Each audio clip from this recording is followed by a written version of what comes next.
Here. Okay, so now that we are here, the meeting has been called to order. I now ask for a motion to approve the minutes from February 25th, 2020. Excuse me. I'd entertain a motion to adopt the agenda so that we can move to the approval of minutes. Well, it's third. I'll ask for the approval of minutes from February 25th and April 27th.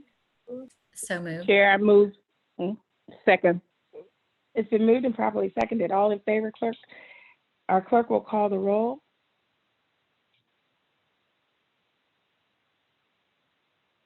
Ms. Kimberly? Okay, I'll call the roll. Ms. McBride? Present. Is yes or no? I'm a yes, I'm sorry.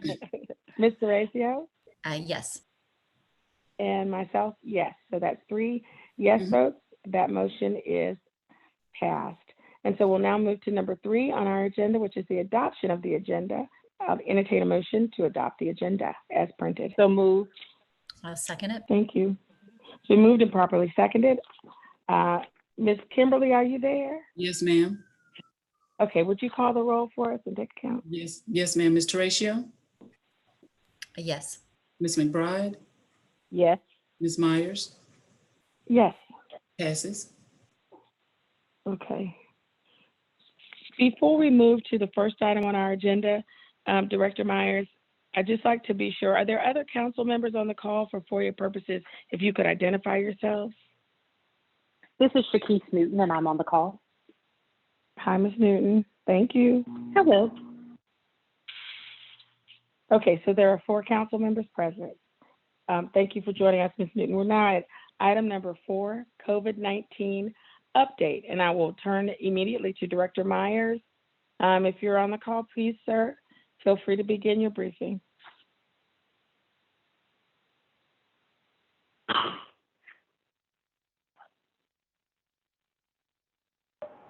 Director Myers, unmute your phone. Okay. Okay, thank you. My lips move, but you can't hear me. Of course, COVID-19 is our #1 pressing issue. We continue to screen all personnel coming into the jail. That includes all staff, bond court personnel, and visitors, including attorneys, including the law enforcement officers that come inside the facility. We continue to screen them. We'll increase issuing soap to make sure the detainees have enough soap on hand. And if it gets to be too much, then we just do a health and welfare inspection, take what they have in extra access. Officers remind the inmates every day to make sure they are keeping social distances. And if we cannot keep social distance, we modified the lockdown, or I shouldn't say lockdown, we modified the rec facilities so we only let so many inmates out at a time if we cannot keep social distancing. We also screening inmates prior to them coming in. Even though we can't, we still will have to take them, but if they have a temperature, we'll know to go ahead and put them in quarantine. Also, any new people that come into the facility that are accepted into the facility, we screen them and also quarantine them for 14 days. And once they've been quarantined for 14 days, medical will see them, give them a physical and decide whether they can go to general population or not. If they are deemed they can't go in general population because of some illness, we'll either place them in our medical unit or possibly keep them in quarantine if they have COVID-19. We did get our thermometers finally. We finally got them out there 6 Yay. but with the county administrator's help, he managed to get give us at least one. So now we have more on hand. I've issued them to the booking area, front desk, so we can screen employees, and to juvenile. Magistrate. Director, can I ask you a question? This is Delia Myers. Yes, ma'am.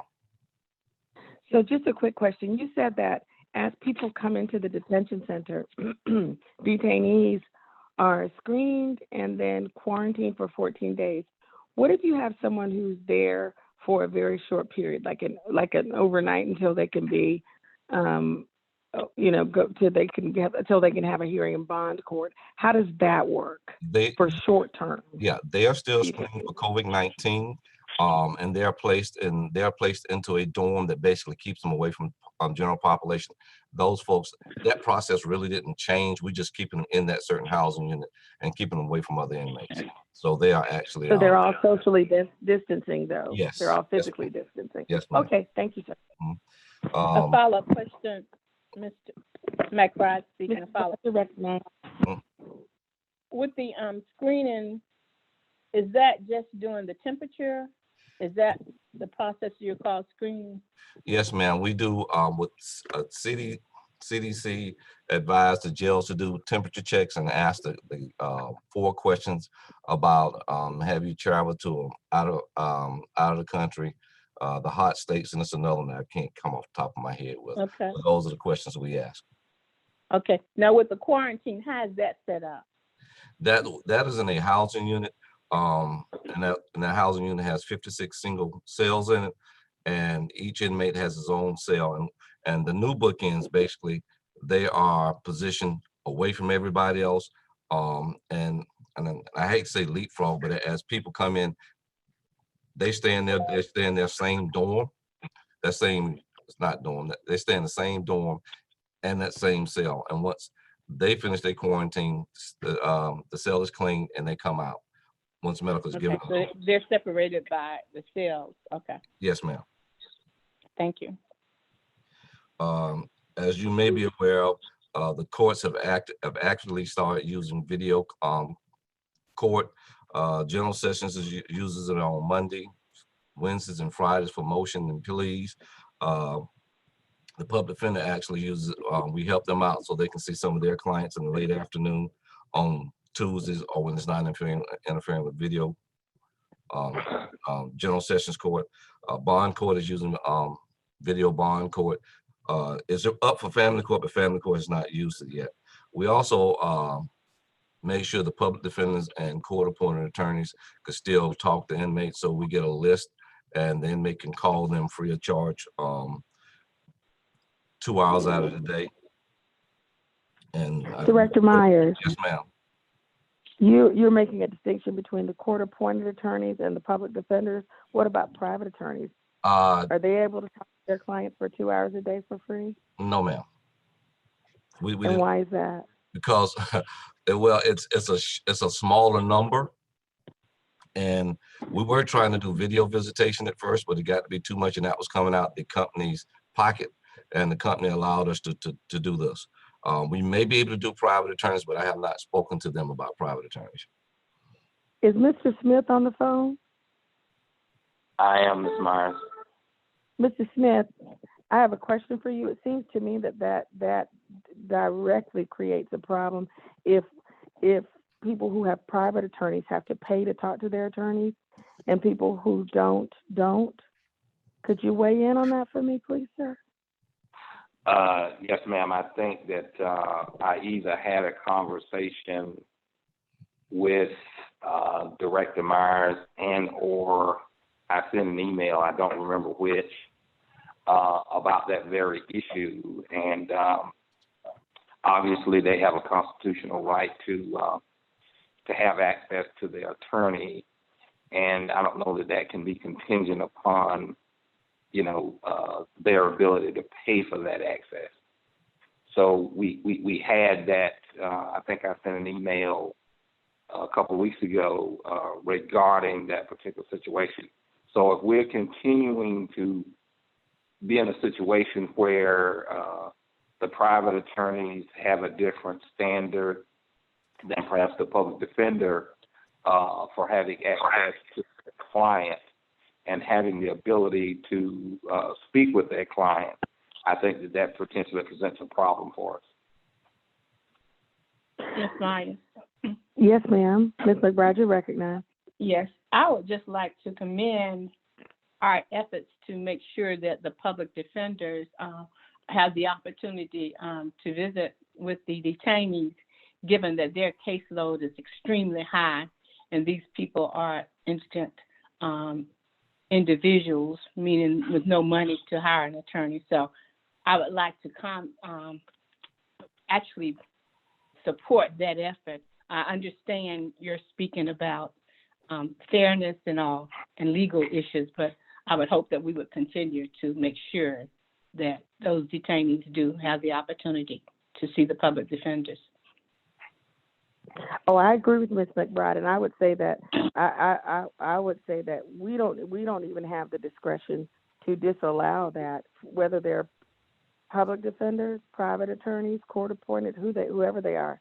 Constitution, as Mr. Smith is correctly pointing out, requires that detainees have access to their attorneys. So, Mr. Smith, I would ask you if you would work with Director Myers and the administrator to be sure that there's nothing that we are doing at the detention center that even looks like it might be abridging someone's rights. I will leave that in you all's hands. I don't know that that's an issue that this committee needs to even take a vote on, because they're just legal requirements that we have to meet. Is that correct, Mr. Smith? Yes, ma'am. Okay. Committee members, my colleagues, do you all have any comments on that? Would you like to handle it a different way, or are we all satisfied to put it in the hands of the attorneys and our administrator? I'm fine. I'm just, and I understand what you're saying. I'm just saying that it's good that finally Yes, we are ma'am. doing more to help those that can't afford attorneys, that are poor. Yes, ma'am. Ms. Teresa? Thank you. I appreciate the update and appreciate that we're having these conversations, and so I don't really have anything else to add or request. Okay. All right. Director Myers, if you continue, sir. Okay. Policy and procedure development, as far as how do we develop policies, basically. Oh, is that the conclusion of your COVID-19 update? No. Yes, it is. I'm sorry. Okay. I was on roll there. Before you, excuse me, before you move off that item, I just want to ask the administrator if he needs to weigh in on anything. I would just like to add, just for the purpose of the committee's knowledge, I think there were some emails that were sent, and that the protocols that we have in place were protocols where we worked with our medical partner, DHEC, as well as Prisma, and received some screening protocol information directly from those medical experts. And Director Myers already communicated that they had implemented that process. I just wanted to make sure that we were aware that that was a combination of information that we received from DHEC and Prisma that we instituted as a part of our screening protocol. So those were not protocols that were created by the detention center, but rather protocols that were guidelines from DHEC and Prisma as public health and medical. So I did want to share that. And we have utilized those processes as recommended, and we've had a couple opportunities that I think the committee is aware of where we had some, we had employees that had to be screened and tested and quarantined, and also we had some other, or at least another inmate that was the same case for. So again, those protocols are in place, but I want to make sure that we highlighted those protocols were not Director Meyer protocols. They were protocols that were implemented utilizing DHEC and Prisma public health and medical expert guidelines. Thank you, Chair Myers. Administrator Brown, just a quick follow-up question, sir. Go ahead. At our last meeting, we discussed some cleaning protocols. Have we standardized those now for COVID-19? Yeah, so the cleaning protocols currently are, as you communicated, and Director Myers can speak to this as well. Besides the routine cleaning that is done, anytime there is a concern of an indirect exposure or a direct exposure, we do bring in outside cleaning professionals to sanitize those areas. And we have done that on more than one occasion. And routine cleaning is done by those regular processes, but any concerns related to COVID-19 in and around any of those areas are done by outside help. And that is the protocol that we have implemented, and Director Myers can certainly speak to that as well. That is correct, sir. Okay, thank you. Then I think if there's no more discussion on item number 4, we are now at item number 5, Director Oh, Myers. Thank you, I have to sir. go back. I have to back up and talk about PPE. Oh, okay. Because I didn't really We'll- give you we'll- a number of we'll go people. back. We've gotten some of the supplies from the National Stockpile, from emergency medical services. Currently, we have enough masks for 90 days. We have about 20,000 gloves and about 100 gowns. We do not use gloves that often. And we have locations where officers have access to goggles. So we do have PEP. Maybe not enough for it if we had to exchange out every day, but what we have now, we have enough to last at least 90 days. And is that enough to cover detainees when it's required? Yes, ma'am. Yes, it is. Okay, okay. One more question on the COVID-19 that just occurred to me. Earlier, we were having a discussion about the attorneys, and I recall from our last meeting that some of them were meeting with their clients via video chat in the front area of the detention center where we have a guard on duty. Are they still doing that? They can if they choose to. If they need to have privacy, there are 4 booths in front of the administrative area of the jail that they can go in that's private. Though that has always been available to any attorney, but we encourage them to call ahead so we can reserve a spot for them. And so the that booths might are wait. enclosed. Yes, They ma'am. cannot be heard by anyone but the attorney and the client. Yes, ma'am. Okay. Mr. Smith, can I ask you and your team, along with Director Brown, Administrator Brown, to follow up? And you, I think you understand the question. That I'm just concerned that we're providing, as Ms. McBride accurately pointed out, that we're honoring everybody's rights and that people have access to their attorneys when they need to, and in a manner that doesn't, discriminate against them for either being able to afford an attorney or not being able to afford an attorney, even Yes, during ma'am. the pandemic. Thank you, Yes, sir. ma'am. All Yes, right. ma'am. Director Myers, we're back to you on current issues, number 5A, please, sir. Okay. Well, part of that COVID-19 was our biggest current issue. Policy and procedure development that is always ongoing. We change it as current case law dictates, or if the state comes up with a new standard statute, such as changing our juvenile age to 18, which they still hadn't completely changed. We haven't. The jail is having most jails in South Carolina that house juveniles are having to keep 17-year-olds in the juvenile, but you can't put them with the juvenile. So that's one of our biggest issues, trying to get our policy and procedure manual with that. But that's covered under state statutes and federal law. So that is it as far as the policy manual.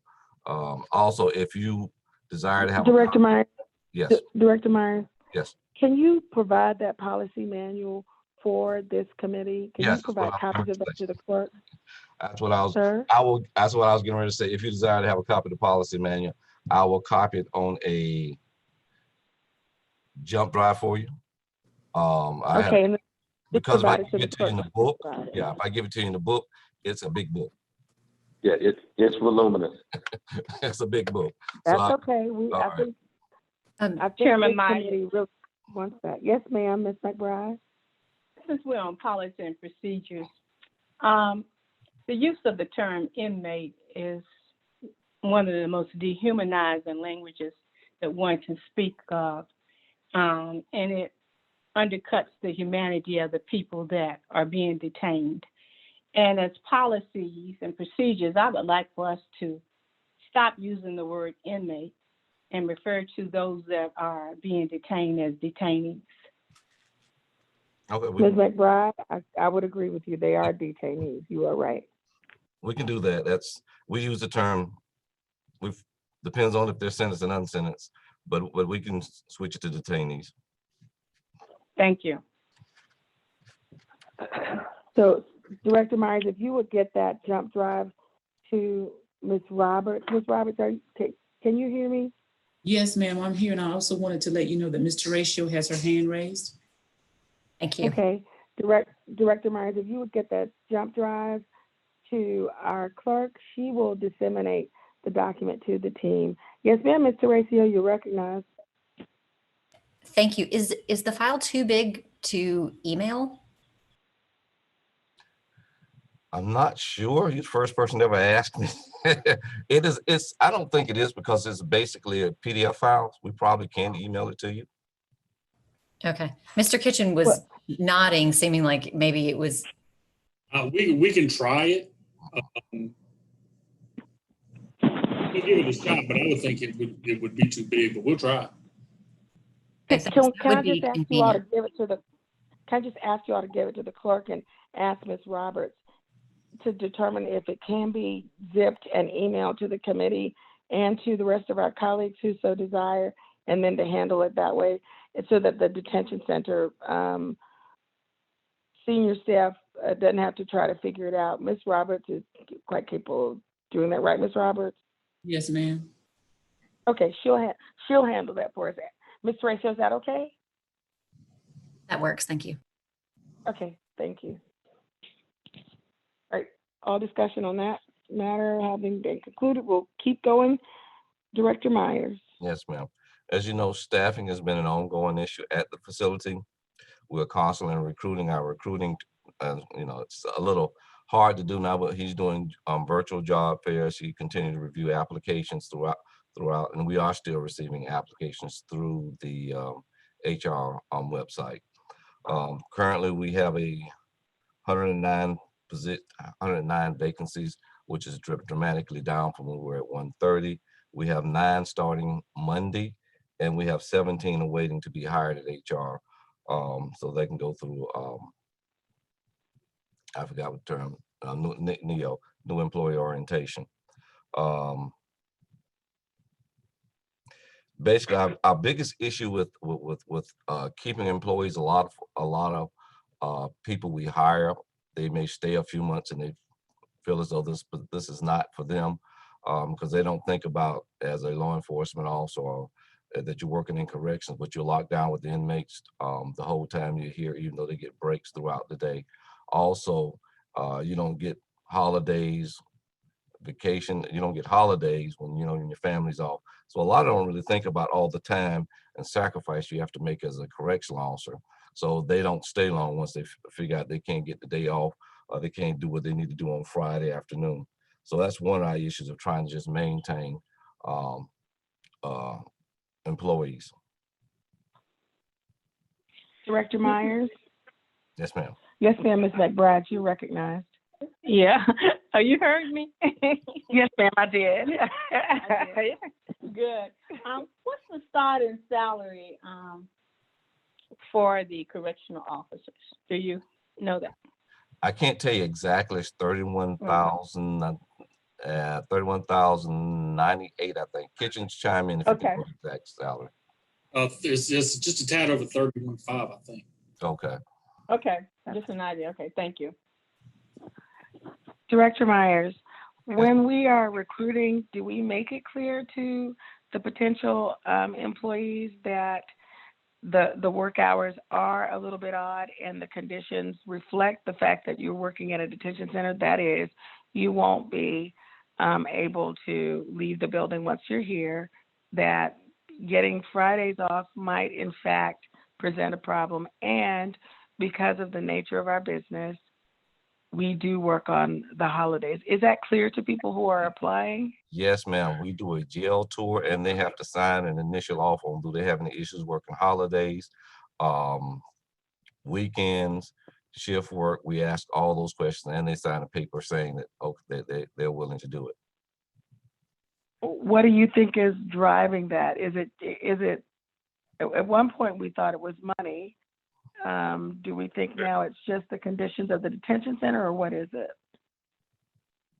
It's probably a hodgepodge, a little of everything. A lot of them don't understand, but some of them can make the adjustments. And then some folks leave because they feel as though it's not enough money. So it depends on, when I look at almost every exit interview in there, a lot of folks complain about work hours. And currently now they are working a lot of hours because it's mandatory overtime because we are short.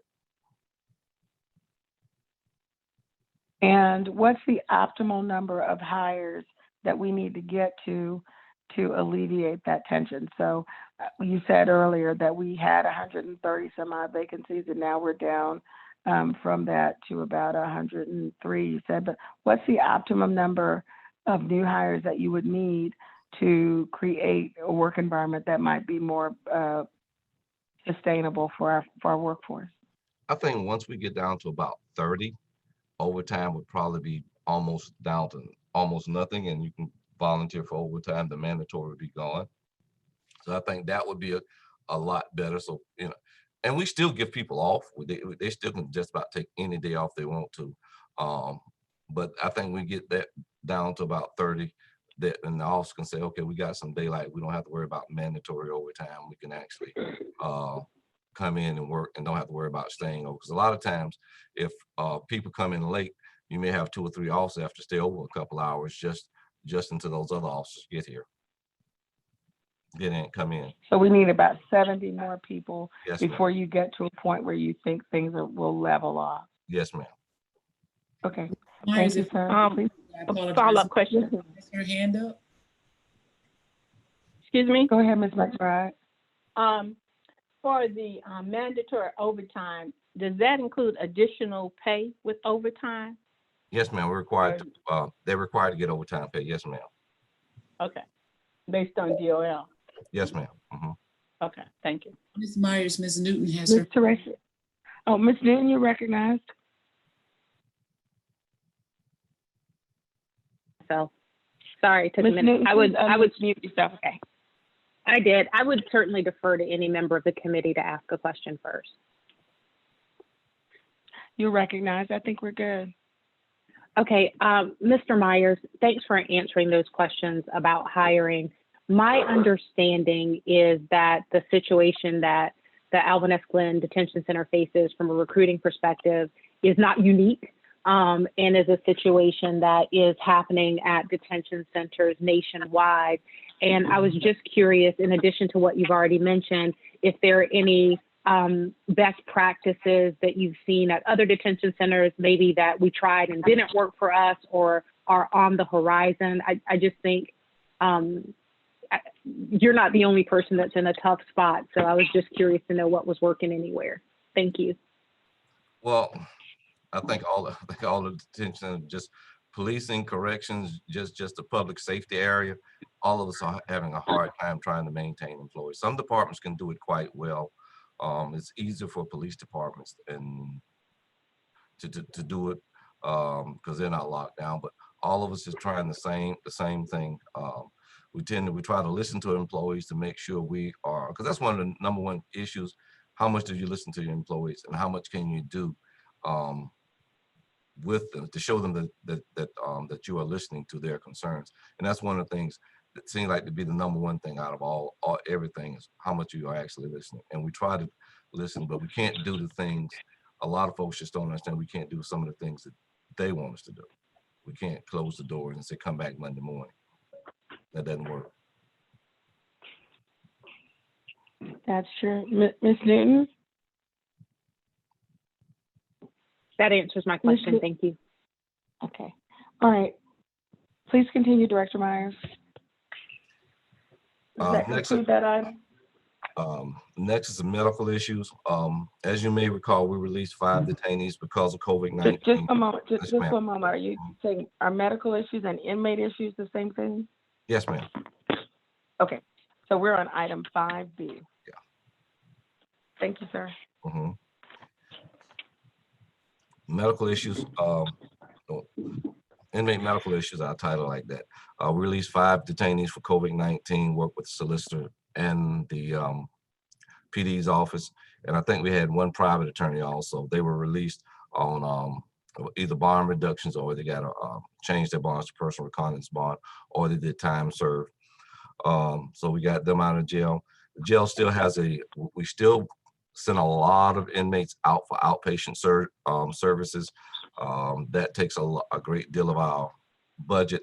The medical services do also, but outpatient services, we send folks to HIV clinics for dialysis, orthopedic, and I can never get this one right with the OBG appointments, OBGY appointments. OBGYN. Okay, I know it's another letter in there somewhere. Okay. So we continue to send folks out and for various other illnesses. And we get those bills in very late. Sometimes they are 90 days up to, I'll say, years old by the time we get the bills, but we continue to pay those to get inmates to those services that they need. Director Myers, Yes, ma'am. on the medical services, are we working with the budget office to be sure that we are harmonizing the cost of those services and giving the administrator a clear look at what the actual cost of housing and caring for a detainee is, so that we're sure that the pricing that we're charging, the fees that we're charging other municipalities is accurate, so that the detention center can be adequately funded? How is that reporting done, sir? Yes, ma'am. The ADP, and that's one of the things about how a jail actually determines a daily cost, that fluctuates every day. We try to do an annual, annually, so we can say, okay, this is what the expected cost will be. At the beginning of the year, we were at, for instance, we're at $56 several years ago, but that was based off that ADP and that budget. As soon as we get another, how will I say, as soon as we get a new budget, then we basically placing a new ADP in it. So it moves, and the best way I can explain is we have average daily population of 800 detainees in 2019 and a $24,000 budget, which may come out to just off hypothetically about $83 a day. Well, so I understand that that's the way we do the math, mm-hmm. but Mr. Brown, this has been a continuous question I have had, and I would ask you to please take this on. I do not have a clear understanding of what the actual cost of operating the detention center and the bond court in the detention center is for Richland County. I know that we look at what our budget is, and then we divide that by the number of detainees, and we say that's the per head cost. But that's the backwards way of looking at it. It should be, we look at all the costs and get a total, right, and divide that total by the average number of detainees, and that should be what we are charging people with some, contingency in it. That should be what we are charging people for essentially taking in detainees on their behalf. And that's the number that consistently I think we've had problems with. I would ask you to please, before this budget cycle, before we begin the second half of this biennium, if you could have the staff take a look at that and give us some clear analysis of what the numbers actually mean, I'd be grateful. Yes, ma'am. Okay. Please continue, Director Myers. Okay. All right. I think I covered everything.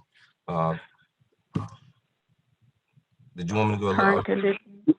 Go ahead. 5C. Current conditions, 5C. Okay. Okay. I started out with COVID-19. That was part of the current condition. That was my part with the current conditions. I was talking about COVID-19 to let y'all know what we've done. Director Myers. Yes, sir. Ms. Myers, you mind if I think it would be good on the No, current please, you're condition, recognized, sir. Okay, if you will maybe address, I know that the detention center was looking at some expansion, if I'm not mistaken. That may be something you can cover under the current conditions. Well, the current conditions, that basically all that was really put on hold until because of this what's going on now. We have not been able to meet, and the architect has not been able to come down to walk through the facility. So basically, in fact, I was just talking to the budget director and procurement, where we're sending emails back and forth to try to prepare that requisition to flow through so we can start the ball rolling as soon as we open up back up for good. So that was really Okay, and based on hold. I think anything else you have that may be the case, I think that's the current condition that the committee would need to be aware of so they can understand how things that they were thinking were happening or things that were projected to happen may be being impacted. I think a current condition would include that type of information. So if there's anything else that is along those lines while the committee is available, I think it would be appropriate to update them, because that would be something that would fall under. Currently, we are experiencing this.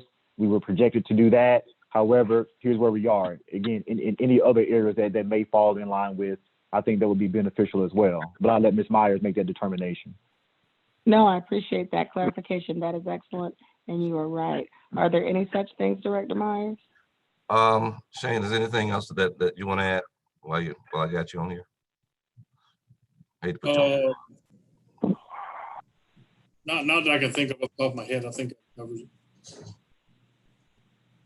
Well, in harmony go with what the administrator has just said, Director Myers, if what I'd ask is for the next meeting, because it sounds like maybe we've caught you a little flat-footed, for the next meeting, if you would bring with you information to bring this committee up to speed in terms of what the actual upgrades are, and what, because obviously COVID-19 has slowed everything down, but having a handle on what that slowdown means in terms of the detention center, its day-to-day operations and its long-term projections in terms of meeting the needs of the detainees and the employees there, providing that to the committee would be very helpful. Okay, I'll make sure yes, ma'am. Ms. Thank you, Myers, sir. Yes, ma'am. pardon the interruption, but Ms. Teratio has her hand raised. Ms. Horacio, you recognize. Thank you. Thank you, Ms. Kim.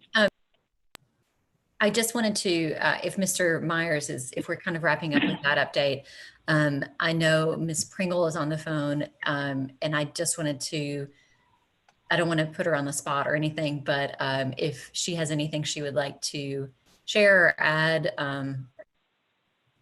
or include in the conversation. For the I'm just trying to get for anyone myself. else who's listening, before we do that, of course, Fielding Pringle, that's who Ms. Horacio is referencing. And of course, she is the Richland County Public Defender's Office Director. So Fielding, if you're there, sure. Excuse me, Ms. Pringle. Hi, I'm here. Hello to everybody. Good afternoon. Hope everybody is well. I'm really just here to listen and always available to answer any questions you guys have as well. Had a little trouble unmuting myself, but I am here. Can I ask a question? I think Ms. McBride alluded to it earlier, and I just would like this to be on the public record. I think I know the answer, but if you would please tell us whether or not you and your team have had ease of access to meeting with your clients, and your clients have had any issues getting to you during COVID-19. We'd obviously like to be sure that if there are issues, we level them out. And if there aren't any, obviously we'd like to commend the staff and thank them. Director Myers and his staff have been working with us to overcome various obstacles. Obviously, many have arisen and not by Director Myers making, but we've been working through them. It's definitely not ideal. Currently, we were meeting with people via video conference, which was very, very helpful. That became a budgetary issue for the phone company, apparently, or Amtel, I guess. And so we were converted to telephone access only. And so we now have, I've put my staff on, they all have Google numbers. And so clients can give them call on their Google numbers, and we've arranged a schedule so that they can call us. We can also go into the lobby to speak with them on the phones. That's not ideal. It's not very confidential. They have made that available to us. And then there is an area where we can go a little bit further in, but not into the dorms the way that we usually would, where we can have a no contact visit with the clients. I prefer for my staff to not do that right now unless they have to. Sometimes the timing of things gets so compressed that we've had to do that. But we've been working together. It would be ideal if we could go back to video conferencing, but Mr. Myers, that was prohibitively expensive from my perspective, and as I understand it from the phone company's perspective. The only other issue really was the issue with the inmate that our client who was assaulted. But other than that, we've been able to get in communication with folks. That client was actually put in to the SHU dorm, and so we didn't have communication with him at that time. That was my main concern throughout this process. Otherwise, I think we've been working pretty well. So just for clarity's sake, and Ms. Pringle, we're not gonna, that is not on the agenda because it should have been an executive session item, and I didn't catch that beforehand. The reason it should have been an executive session item is because it does deal with an employee of the detention center, and so we can't discuss it openly. And so we won't address that in this meeting, but I would ask that we perhaps address it in a subsequent meeting. I would also ask Mr. Smith, Yes, ma'am. Director Myers, and Administrator Brown to work with Ms. Pringle and the solicitor's office to come up with a workaround, because it sounds like, from what I'm hearing, Ms. Pringle, you all really are still having difficulty in client access. Is that correct? And communication. Not as much as before, but still some level, yeah. We are, in a sense, in that it's much more cumbersome. I don't know that there is a solution to it other than if we were able to set up the video conferencing, and Mr. Myers would have to speak to the cost on that and what ultimately led to that becoming not an option. That was ideal because we could look at discovery with our clients and show them documents, and in order to do that now, my staff has to go into the jail to meet with the client. So I don't want it to sound as if they weren't working with us. I mean, I think they're trying. For some reason, the video conferencing became just too expensive. So yes, we are still having problems, but it's not that we don't have any. So Mr. Smith, that's a contract issue, it sounds like. Sounds like it's a pricing issue. And I would ask if we would maybe review the price of the contract for access at the detention center, and there may need to be something else done because, COVID-19 is going to be with us for a while, and people's rights have to be respected and preserved. So there may need to be a recommendation that the staff comes up with to this committee and therefore to the body of an alternate way to allow people to communicate, or another company that can stand up something. So I'd ask you all to look at that. Yes, ma'am. Madam Chair, if you would indulge me for just 1 second, I would like, before we conclude the meeting, to go back to the issue that you were talking about a minute ago as it relates to the cost and what costs are being passed on to the municipalities whose detainees we are housing. It wasn't clear as to whether or not if we were dealing with extraordinary medical costs for detainees that were brought to the detention center from a municipality, whether or not that cost was being passed on to the municipality, or whether or not it was wrapped up into just what the basic daily cost is. It's a very good question. Seems to me that it ought to be passed on, but I don't know. I don't know from a budgetary standpoint what we're doing. Administrator Brown?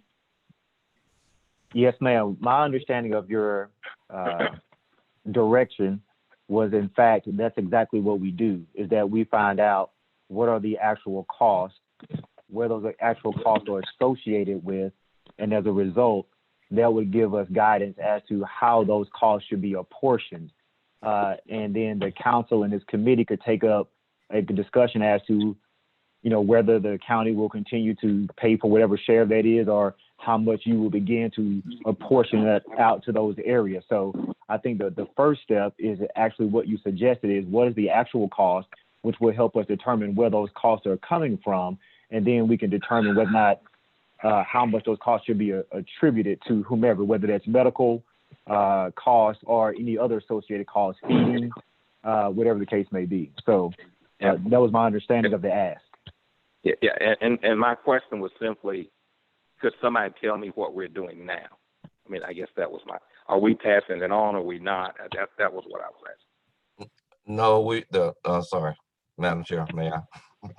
Yes, sir, you're recognized, Mr. Myers. What we're currently doing, the budget is developed and everything else fits inside the budget. So Okay. it's not So passed. extraordinary costs are borne. It's borne by us. Wow. Okay. Okay. Well, thank Mr. you. That was Brown, that clearly is a problem. Okay. We're getting ready to run out of minutes, and Mr. Racio's hand has been up for a moment. There are a few closing comments that I'd like to make, but Mr. Racio, you're recognized.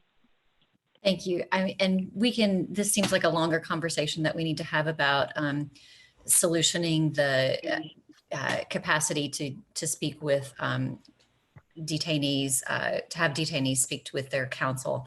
I'm just a little bit really clear about why this cost is prohibitive, I just like a lot more information about what's going on there. And if, and if the solution is look towards some other provider, I'd love to hear about those options too. Madam Chair, may I address that very short? Yes, sir. Currently, and I haven't spoken to our current vendor, but our current vendor basically uses a third party to do the video conferencing. So now we're going back to, we just finished doing the RFP to do our phone contract again. So it may not be an issue after we go to a new vendor, but the current vendor uses a third party contract, which means they got to pay that contractor. So we have an RFP out now? Well, it closed in January, February. We're going through the evaluations now. Can you send a copy of that? Can I have a copy of that RFP? Yes, ma'am. Okay. And if other committee members would like a copy, if you just let Ms. Williams-Roberts know, because he'll send it to her. Okay. It would be nice if the whole committee could share the I information. agree. Yeah, I'm just a little confused about the flow of funds in relation to that service. Okay, so are there other questions about this issue before we move on? So I understand that Director Myers, you will be providing information to the committee insofar as the RFP, and that the team, that is the administrator, Mr. Smith and Director Myers, will be working to get a handle on how we currently apportion costs at the detention center, what access is like for the detention center detainees and their attorneys for attorney-client related conferences, and what, if anything, we need to do to fix that, and that you all will be coming back to us on the budget and the access issue. Is that correct? Yes, ma'am. Yes, ma'am. Okay. Yes, ma'am.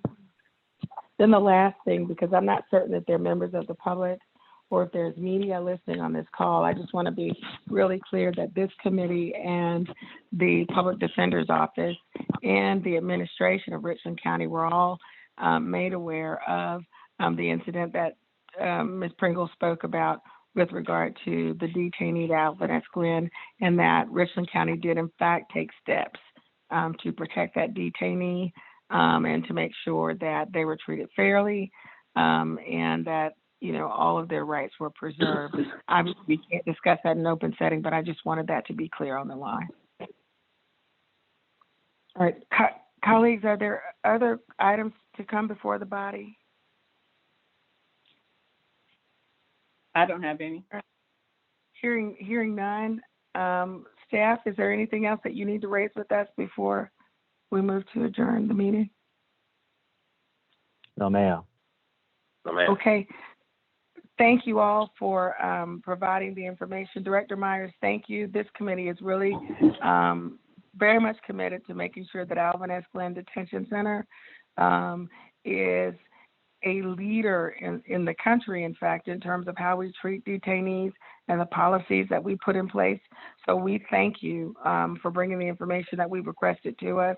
And we obviously plan to be a bit more active and proactive about how we help you make this a stellar facility and a model for the rest of the country. So thank you very much for your time and your preparation. Assistant Director Kitchens, it's good to talk to you. And colleagues, thank you for your time. Administrator Brown and your staff, thank you. Ms. Kimberly, thank you. And now I'll entertain a motion to adjourn. So moved, Madam Chair. Second. It's been moved and properly seconded. Ms. Kimberly, would you call the roll? Yes, ma'am. Ms. Terratio, Yes. Ms. McBride, Yes. Ms. Myers. Myers, yes. It passes. The motion passes. All right, we are adjourned. Thank you, colleagues. I'll talk to many of you at 2 o'clock. Bye-bye. Thanks. Bye. Bye.